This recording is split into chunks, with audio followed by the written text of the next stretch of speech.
the process of the withering away of the bourgeois state. So they go hand in hand with the growth of this process, but the process of national liberation of peoples around the world that contributes to the deconstruction of the bourgeois nation state also contributes to it contributes to undermining the significance and need for nations altogether. Because the revolutionary proletarian nation, it comes about as a part of the struggle against the bourgeois nation state. So the capture of power from the working class, from the African and working class of other oppressed peoples, and the struggles for national liberation, at the same time creates the situation that deconstructs the European bourgeois nation state and creates the conditions for the withering away of the African and other nation states as well. I don't know if that's clear at all. Yeah. Okay. Uhuru. Yeah.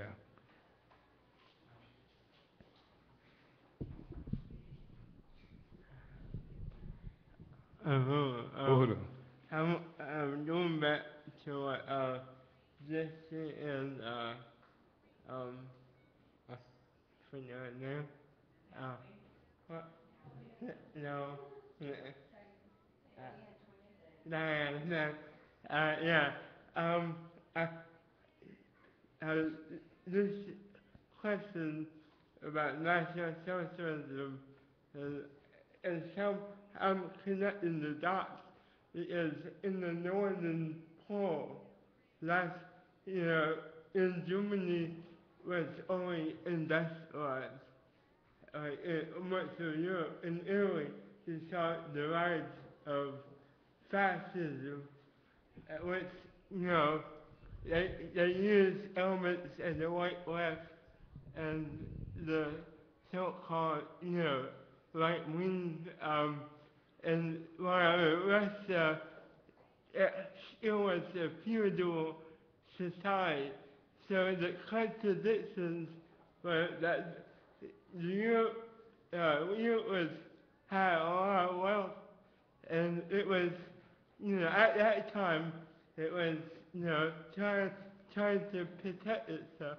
It was trying to protect the capitalist system, where it divides the labor force into like a labor aristocracy, with like white power, and it was only industrialized, and this is, I think this is why it's important that Africans, not only in Africa, that Africans here too have to unite because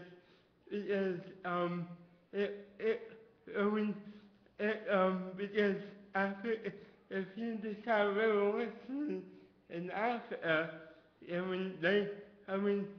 no matter who gets more crumbs, they know face those attacks.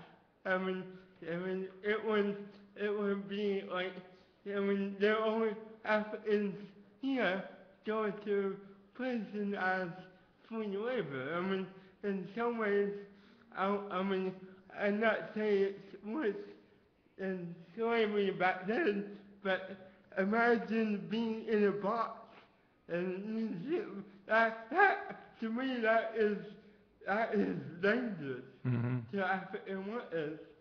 But historically, African workers and Mexicans have been more revolutionary, and America, I don't know if America has relied on neo-colonialism a lot more than Europe because the revolutionary nature of the African working class. Like, I know it's in Europe, they openly have Nazis, they're open about the national socialism. But in here, it's like they hide behind it a lot more because of the revolutionary nature of the African working class being more powerful then what the Jews were doing this, because the contradiction was a lot more greater, because the point of production was in Africa, and not what the Christians taught Jews of being the first, whatever, but, they ignore, they saw Africans as subhuman beings, and that's why Africans have to unite, because then they were doing the same thing to Africans here than Africans in Africa. So that's what. I'm glad for that intervention, in part because, especially as it relates to the issue that Jesse raised, because there are more Africans in this country in prison than there are people in Namibia and in Equatorial Guinea.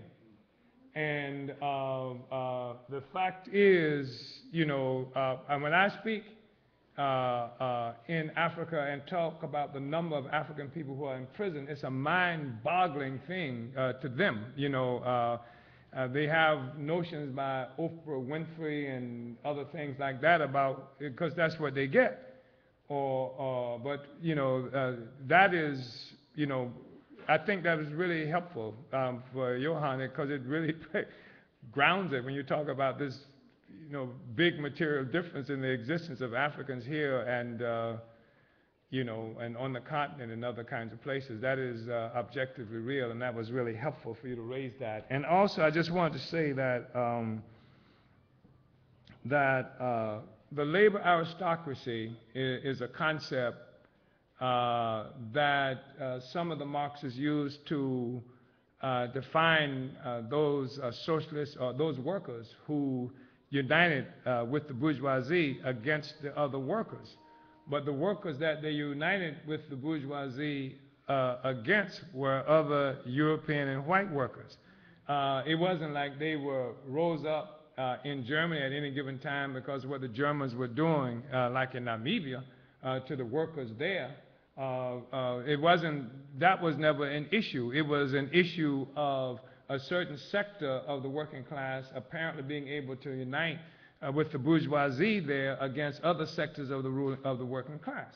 In the final analysis, the struggles that's happened so often is that the bourgeoisie works really hard, has worked in the past really hard to liquidate the contradictions within the working class or among the ordinary people, white people in this country, in order to keep them united. I mean, even when you look at such issues as same-sex marriage, other kinds of things that seem to be so wonderful and liberal, part of what they are is an effort to remove the contradictions within the white population so that they can be more united. And they are becoming more united in some ways. That's why people don't ask, don't tell kind of stuff, So now the gay liberation movement loses whatever appearance it had of being some kind of radical movement that was able to unite with other peoples, and because now it's being let into the house. So the labor aristocracy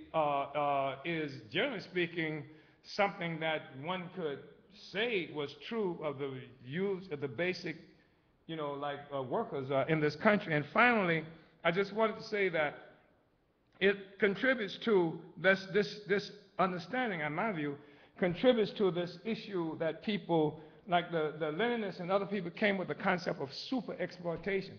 And you hear every now and then Marxists talk about super exploitation. Africa, there's super exploitation. All these other places, there's super exploitation. And that's how they explain what we talked about when we say like an African in Sierra Leone bring up all these diamonds and only get 37 odd cents a day for that and a cup of rice. That's super exploitation. But the truth of the matter is that's not super exploitation. That's normal exploitation. That's the issue. The issue is that Europeans, white people, North Americans around the world get all these damn resources that's coming from all these other places, and that the left, the Marxists can't can't deal with that question. So they create this category of super exploitation to speak to what normally happens to us. And the super exploitation that they are talking about is the real foundation of the capitalist social system altogether. Do you see what I'm saying? So that's, I think it's just really important to understand these things. And I'm going to move before the hook comes. All right, Uhuru, comrades.